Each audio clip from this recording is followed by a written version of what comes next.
Yamaha Gravis. So idol, demo lang natin kung nasaan yung fuse nito.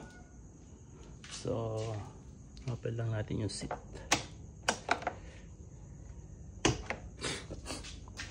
Yan.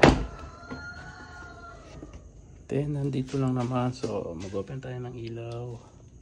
Ito. Ay, mayroon dalawa na ito. So ipupush nyo lang to para ma-open nyo lang. Ito siya. Ganyan lang siya kadali. Then ito yung fuse. So paano siya kuhanin? Kasi di mo siya mapupunot ng ganyan eh. Gawin mo, kuhanin mo yung tools, yung pre-tools na ano tawag dito, flat screw.